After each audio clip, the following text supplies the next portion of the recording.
Sikiliza nikwambie, huu wakati tuliofikia, anayejaribu kukuloga ajipange. Afanyaje? Ama zake ama za mwamba Yesu kufa. Nasema ama zake ama za mwamba Yesu kufa. Tumefunga biashara, inatosha. Tuliachika, sasa inatosha.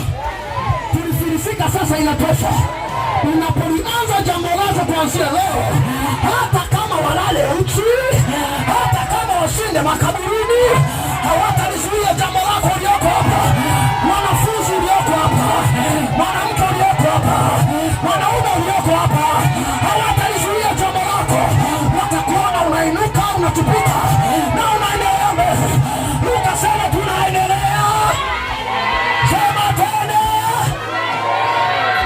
Haleluya. Piga hesabu.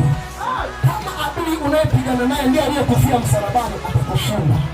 Lakini kama adui unayepigana naye, sisi kuna aliyetufia msalabani, lazima asujudu mbele yetu.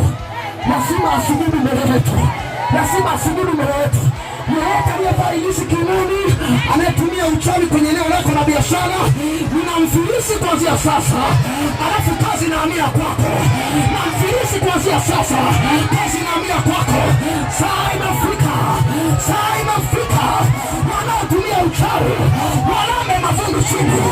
Wanaotumia uganga, wanaombe mavuno chini. Wanaoiba ndoa za watu, sema wapigwe. Mikono juu juu juu juu juu juu. Kamata bega jirani yako, mwambie unaelewa. Mwambie unaelewa. Haleluya. Biblia inasema yule mama hakujua, lakini alipogusa pindo la vazi la Yesu, ghafla msiba wake ukakauka. Damu yake ikakauka. Tarehe 8 mwezi wa 6, changamoto yake ikakauka yule mwanamke. Tarehe 8 mwezi wa 6, ndoa yake ikakaa sawa. Tarehe 8 mwezi wa 6,